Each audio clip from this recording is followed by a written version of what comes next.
Bonjour. Bienvenue donc pour cette petite vidéo un petit peu critique et bilan à froid de Pokémon épée et bouclier. Donc j'avais dit que je ferais une petite review à chaud à la base, mais j'ai eu la flemme. Donc voilà, c'est un petit peu... Alors voilà, c'est sans texte, hein, c'est un petit peu balancé comme ça, mon avis, de ce qui vient. Donc globalement, vous avez lu le titre. Voilà, il n'y a pas de point d'interrogation. Donc oui, c'est bien ce que je pense. Pokémon épée et bouclier est l'un des pires Pokémon. Je dirais juste avant Sun and Moon. Et donc Ultra Sun, Ultra Moon, la belle arnaque. Donc, maintenant, vous attendez sans doute mes arguments. Dis donc, panier, BJ, qu'est-ce que tu branles? Il est extrêmement bien ce Pokémon. Il est correct, c'est un jeu Pokémon, et à partir de là, c'est correct. Il y a tout ce qu'il y a dans les anciens Pokémon, donc la capture, les combats, etc. À partir du moment où tu aimes Pokémon, tu aimeras épée et bouclier. Voilà, c'est incontestable. Et tous les Pokémon, à mon avis, sont au moins corrects. Voire même très bons pour certains d'entre eux. Donc, épée et bouclier, je vais le placer dans la catégorie correcte. Maintenant, Purkua. Pourquoi? Premièrement, déjà, je vais balancer un petit peu les points positifs, pour commencer. Donc déjà, premièrement, je trouve que les champions d'arène sont vraiment bien traités. Encore heureux, vu que ce sont un petit peu eux qui sont au centre de l'histoire, hein, de l'intrigue. Mais quand même, il faut le noter, c'est le meilleur entraînement de champion d'arène qu'on a vu depuis la 5G, qui date au moins de 2010. Donc voilà, ça fait presque 10 ans qu'on n'a pas eu un traitement de champion d'arène à ce niveau-là. Donc voilà, et mention spéciale surtout au type ténèbres et au type dragon, qui donc, sont les mieux développés et sont tellement classe. Très classe, j'aime beaucoup en tout cas. Donc voilà, je vais pas, c'est pas une nouveauté non plus, hein. Les champions d'arène bien traités, on en a depuis la 2G avec Jasmine notamment, Sandra, voire Blanche dans une moindre mesure. Et encore, voire même la 1G si on compte Giovanni. Et je le compte, parce que je fais ce que je veux. Donc c'est pas une nouveauté, mais voilà, au moins il faut le signaler. Et à côté de ça, les combats d'arène en eux-mêmes sont aussi très cool. C'est-à-dire on n'a plus un combat random tout seul. Là on a vraiment un combat dans un stade, avec des fans, avec une vraie ambiance, une musique qui évolue en fonction de l'avancée du combat. Bref, c'est du très bon. Voilà, globalement, ils ont vraiment mis au centre de l'intrigue les combats d'arène. Donc c'est réussi, voilà, on a de vrais combats, on a une vraie envie justement de battre les arènes, c'est pas justement une formalité placée là, comme ça peut être le cas dans d'autres jeux. Voilà, à côté de ça, je trouve aussi que artistiquement, il y a un vrai truc. J'ai peut-être mal dit, artistiquement, il y a un vrai truc. Mention spéciale à la ville de Champignons, que j'étais assez surpris, et même la ville mexicaine, celle qui est juste avant, avec notamment, je me souviens d'une statue avec un topiqueur, ce genre de choses. Ouais, des choses très réussies. À ce niveau-là, c'est coloré. Voilà. Artistiquement, vraiment, ils ont fait le taf et ils ont un petit peu sauvé la technique. On y reviendra. Voilà, que dire de plus? Bah, à part ça, ouais, je vais pas pouvoir critiquer l'aventure, étant donné que le multijoueur, étant donné que je n'y ai pas joué, ni même le post-game, parce que je n'ai pas envie de le lancer. C'est un des premiers Pokémon que j'ai pas envie de relancer après l'avoir fini, pour être honnête. Mais voilà, au moins vous le savez. Niveau de l'aventure, ça reste plaisant, ça reste agréable à faire. Ça reste un jeu Poké finalement. Aussi, un autre point positif, ce sont les Pokémon, tout simplement. C'est pas la chose sur laquelle je m'attarde le plus, mais faut reconnaître qu'il y a de très bonnes idées. Même les formes de Galar, je les trouve vraiment bonnes. Darumacho de Galar, Corayon Galar sont mes chouchous, et même Ixon, donc l'évolution de Linéon, Obstagoon, est vraiment stylé. On a Salarsen qui est vraiment bien aussi. Plein de bons Pokémon. Limite, les Pokémon que je trouve les moins bons, ce sont les starters. À part le petit plante qui s'en sort, j'aime vraiment pas les starters, les évolutions finales des starters. Mais sinon, pour le reste, globalement, j'aime bien. Et aussi, je vais me faire taper sur les doigts, mais même le renard, je suis pas fan. Je trouve classique. Mais je sais que beaucoup l'aiment, donc je vais pas trop m'attarder là-dessus. Mais bon, voilà, globalement, les Pokémon sont très bons. Et voilà, les fossiles aussi, le concept des fossiles, de prendre 2 morceaux, un corps, une tête, et de les assembler pour en faire une abomination dégueulasse. Je trouve ça trop bien. Il y a voilà, plein de bonnes idées dans les Pokémon, pareil pour les formes de Galar. Je suis content. Je suis content des Pokémon, c'est toujours mieux que la 5G, on va dire. Voilà, toujours mieux que la 5G. Mais en fait, à part la 5G, j'ai jamais été déçu des Pokémon personnellement. Voilà, globalement. Ah, maintenant, on va peut-être passer aux points négatifs, hein. Les points qui font que ce Pokémon-là, je le classe dans les pires. Alors, on va éliminer ça tout de suite. Techniquement, oui, c'est dégueulasse. Techniquement, il y a des textures qui sont hideuses. Techniquement, les animations, c'est pas ça. Ça a 10 ans de retard, putain. Il y a des moments où ça ramait. Les échelles qui arrêtent le temps, c'était déjà plus drôle en 2004. Voilà. Clairement, il y a 10 ans, 15 ans de retard sur la technique. À côté de ça, au niveau level design, ils n'ont pas évolué depuis Sun and Moon. C'est quand même triste, parce que Sun and Moon, déjà, on reprochait pas mal les côtés couloirs, un petit peu. Et là, pareil, je trouve que les routes sont insipides. Sans merde, j'ai retenu aucune route, très honnêtement. Juste une qui était chiante à parcourir dans une sorte de désert, mais là aussi c'était assez confiné et labyrinthique. Et on n'a plus de grandes étendues. Alors oui, on a les plaines sauvages, ok, mais les plaines sauvages, on va en reparler après. Mais enfin voilà, globalement, techniquement c'est pas à la hauteur. Je suis désolé, la Switch est capable de bien mieux. On a eu DBZ Fighter, on a eu... The Witcher 3, putain, on a eu Zelda Breath of the Wild, on a eu... Hellblade, bordel, qui tourne sur Switch. On peut pas défendre Pokémon. Je veux dire, Pokémon, c'est un des jeux les plus lucratifs de tous les jeux. Tu peux pas le défendre en mode, ouais, ça va, ça passe, non. Ça passe pas, oui, c'est beau, artistiquement, tu peux trouver des décors jolis. Mais à côté de ça, la technique, il y a des jeux indés bien plus aboutis que ça. C'est vraiment dommage. C'est vraiment dommage.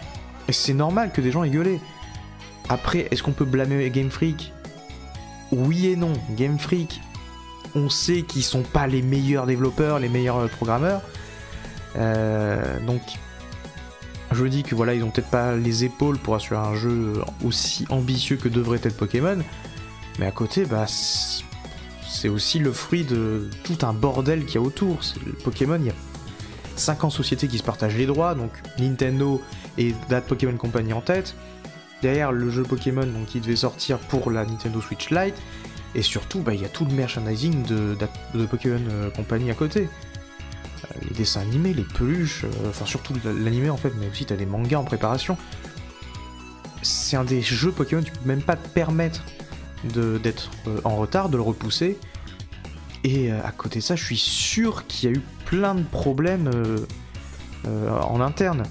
Il suffit de voir la gueule de Masuda quand il a dû annoncer qu'il n'y aurait pas tout le Pokédex. Je pense que ça, c'est suite au fait qu'ils ont dû avoir des galères et qu'ils ont dû abandonner certains Pokémon parce qu'ils n'avaient pas le temps. Voilà, j'extrapole, mais il faut pas blâmer Game Freak pour ça. Mais il faut quand même blâmer, il faut quand même reconnaître qu'il y a eu de gros problèmes dans la production du jeu et que ça manque de finition clairement. Et Pokémon, un des jeux les plus lucratifs de Nintendo et de tous les temps, ça mériterait plus. Moi j'attends toujours, en tout cas, le Pokémon Breath of the Wild qu'on mérite. Quand je dis Breath of the Wild, évidemment, je ne parle pas d'un open world, tout ça, on a compris que Game Freak n'était pas à la hauteur, mais d'un jeu ultra ambitieux avec de vraies animations, et pourquoi pas même un renouvellement du jeu au tour par tour. Je demande pas à abandonner le tour par tour, clairement pas, et le système de combat est très bien comme il est, mais peut-être au moins graphiquement améliorer le tout pour avoir des vrais Pokémon qui se tapent, parfois même un terrain qui évolue sans que ça change le gameplay. Juste voilà, un terrain qui commence à s'affaisser quand tu fais un séisme. C'est pas grand chose, mais ça rendrait les trucs un peu plus épiques, non?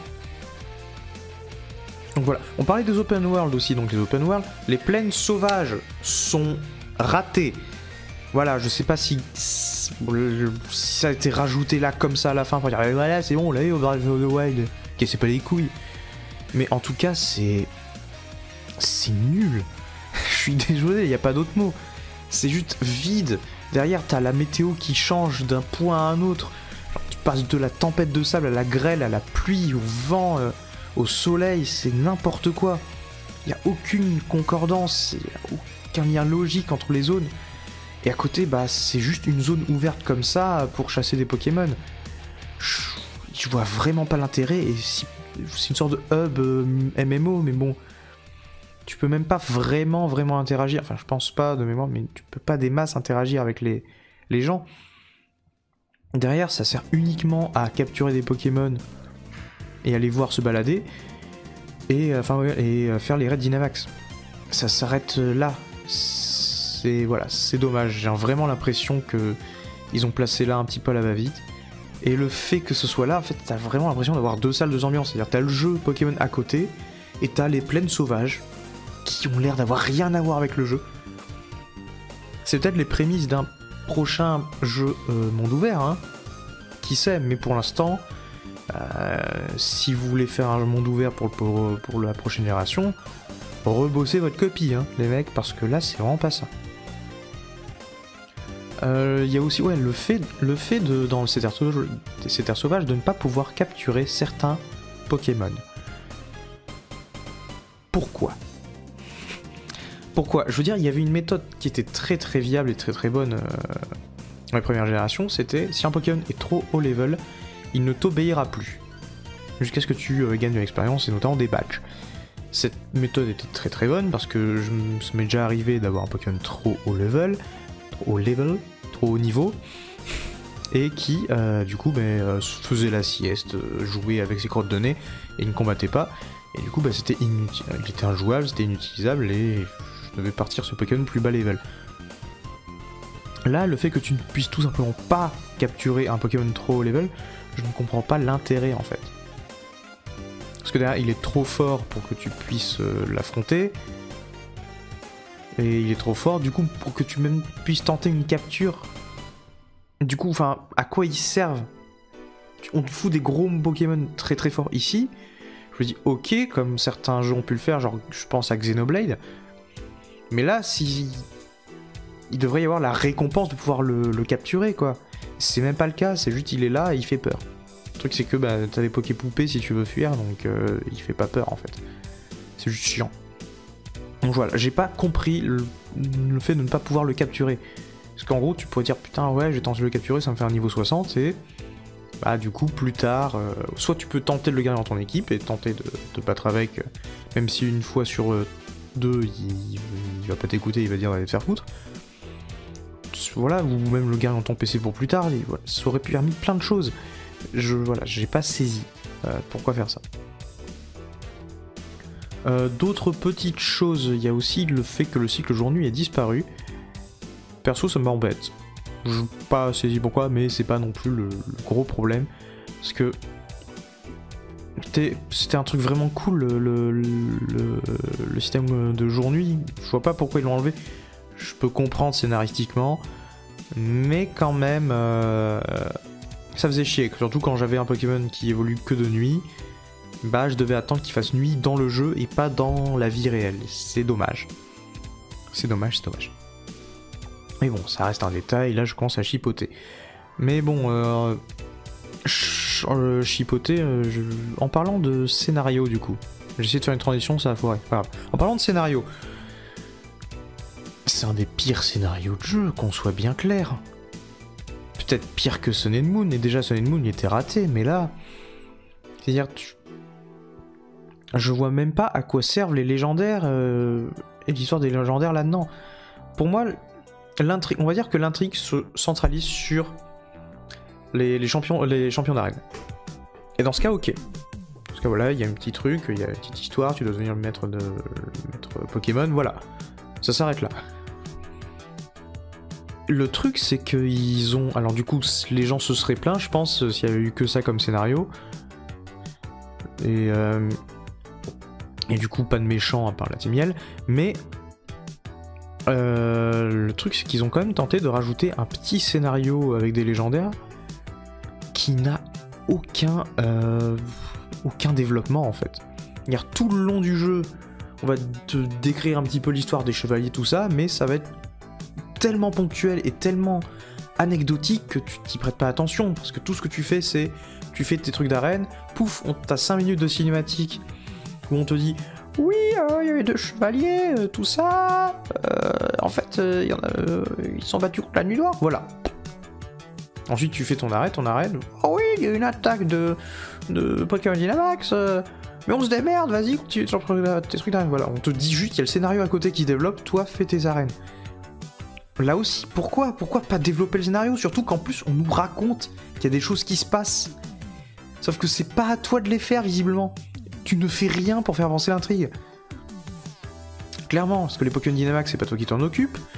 La découverte des statues, même c'est même pas toi qui le fais, c'est juste on t'emmène le voir, ou alors c'est l'autre connard de Travis qui va péter un mur. Au final, toi, tu ne fais rien, tu fais juste ton arène dans ton coin et le scénario se déroule sans toi. Là aussi, et du coup, j'ai trouvé ça dommage, et du coup, bah voilà, ce qui se passe, c'est que à la fin, le scénario commence à décoller, et t'as juste envie de te dire, mais c'est nul, parce qu'en plus, la nuit noire, je suis désolé, c'est vraiment un mec qui pète un cap pour rien, il va te dire, oui, la fin du monde est dans 1000 ans, alors là, ça n'a jamais été développé non plus, hein. Pourquoi déjà dans 1000 ans? Comment ça arrive? Comment tu le sais? Qu'est-ce qui se passe? Et en plus de ça, pourquoi t'attends pas? Il n'y a rien qui justifie le fait que tu attendes, ça va se passer dans 1000 ans. Attends, au moins le lendemain. Il était d'accord en plus, le Tarak. Voilà, attends, tout simplement, attends. Voilà, c'est vraiment mal développé. Les personnages sont cool, je veux dire, quand même, les personnages sont cool, mais tout le reste est sous-développé. Et encore les personnages... Le professeur Pokémon, j'ai oublié son nom, Magnolia, pire professeur. Bon, on va me dire que c'est Sonia le professeur, en vrai, que Magnolia c'est la grand-mère. Mais bref, enfin, elle sert à rien, c'est même pas elle qui te donne tes Pokémon, elle dit juste un petit discours au début, puis c'est bon, va compléter le Pokédex et va jouer avec les crottes de nez. On est où sur le temps? 17 minutes déjà, putain, qu'est-ce que je parle? J'ai encore plein de choses à dire au niveau des problèmes. Si seulement j'avais noté. Oui, donc, au niveau des autres problèmes que j'ai pu noter, c'est les dialogues, les cinématiques, il y en a trop. Calmez-vous, c'est... À quel moment les gens aiment ça dans un jeu? Déjà dans un jeu, mais surtout dans un Pokémon. Il y a beaucoup trop de cinématiques, beaucoup trop de cuts, en fait. Le jeu se coupe. Parce que, enfin, déjà, c'est très dirigiste, beaucoup plus dirigiste qu'à l'accoutumée.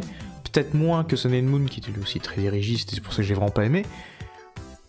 Mais là, encore une fois, tu vas faire 5 mètres, il y a Nabil qui dit « Waouh, putain, tu fais un combat? Waouh, dis donc, rejoins-moi dans la ville, on va faire la course. » Pourquoi? C'est chiant, on s'en fout, Pokémon, c'est un jeu d'aventure avant tout. Aventure avant tout. Peut-être un jeu de mots à faire, mais je ne le ferai pas. C'est un jeu d'aventure sur des... T'as pas envie de te faire couper par les cinématiques. Alors, après, c'est peut-être moi, mais de base, moi, quand je joue à un jeu, j'aime pas me faire couper par les cinématiques. J'aime quand il y en a, et quand elles sont magnifiques, et voilà, elles ont intérêt à être magnifiques, s'il y en a. Mais globalement, bah... Surtout dans un jeu comme Pokémon, moi, ce que j'ai envie, c'est d'être libre. De pouvoir me balader comme je veux, et pas de me faire interrompre toutes les 2 minutes pour me dire que Joël a pêché un Magikarp. Donc, voilà. Il y avait ça, il y avait quoi d'autre? Le fait que le héros sourit comme un con, ça a un peu été amélioré depuis Sun and Moon, faut l'admettre. Bon, la technique, j'en ai parlé. Globalement, au niveau des points négatifs, c'est surtout ça qui m'ont vraiment gêné, mais vraiment gêné, ce qui fait que je considère Pokémon Épée et Bouclier uniquement comme un jeu correct, et pas comme un bon jeu, parce que voilà, c'est une sorte d'avalanche de tard qui font que, bah... à force, tu vois plus les défauts que les qualités, malheureusement. J'oublie un petit bon point. Tiens, tant que j'y pense, voilà, on va finir quand même sur une note positive. Un des points positifs, les campings. Ça va vous paraître très con, et en effet, c'est une feature très très conne, mais bordel, je m'amuse comme un con dessus. Je pense que ça peut se voir sur les lives, mais Alors ça dure 2 minutes et après tu te fais chier, mais ces 2 minutes là tu te rapproches un petit peu de tes Pokémon, donc ça facilite leur lien.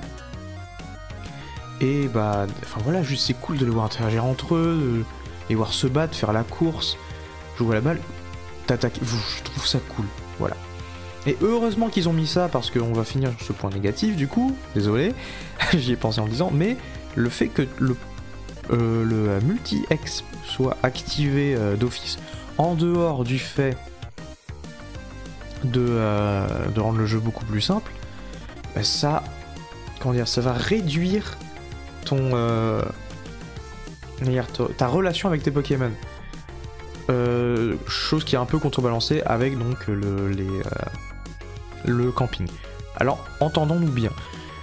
Quand je parle de ça, je parle du fait que avant, quand tu avais un Pokémon que tu le capturais, il fallait que tu le fasses XP. Et dans tous les cas, tes Pokémon, il fallait les faire XP chacun à leur tour, un par un. Pour ça, du coup, tu allais les envoyer au combat quand c'était leur moment. Là, dans ce jeu-là, il y avait certains Pokémon que je n'envoyais pas au combat, qui pouvaient XP tout seuls dans leur coin et qui même étaient trop haut level, je pense surtout au dernier Dragon Plante, donc Dratatin. Voilà, à un moment, genre à la ligue, bah, il était plus haut level que les autres alors que je le sortais pas. En fait, je me forçais plus à sortir les Pokémon pour essayer de les voir tous. Alors que au final, mais si j'en sortais qu'un, il roulerait non seulement sur tous les autres, sur tout le jeu, mais en plus les autres seraient quand même au même level. Je trouve ça dommage. Voilà, là c'est purement du ressenti, mais pour le coup j'ai eu l'impression d'être moins lié à mes Pokémon, même si ça a été contrebalancé, comme je disais, par le camping. Voilà, c'était globalement mon petit avis sur Pokémon épée bouclier. Je l'ai trouvé sympa, le jeu, je le trouve correct. C'est un bon petit jeu à faire. Si vous aimez Pokémon, vous aimerez le faire. Mais globalement, il m'a pas donné envie de retourner dessus. Il faudrait que je fasse le post-game peut-être un jour, mais je sais même plus comment le lancer, tellement ça fait longtemps que j'ai pas lancé le jeu. Mais voilà. Ça reste un jeu correct, un jeu sympa à faire, les Pokémon sont très bons. Au niveau de la stratégie, je vais pas développer plus que ça, parce que je m'y connais pas assez, je pense. Juste dommage qu'ils aient supprimé certaines attaques, mais bon, dans l'aventure ça ne change absolument rien.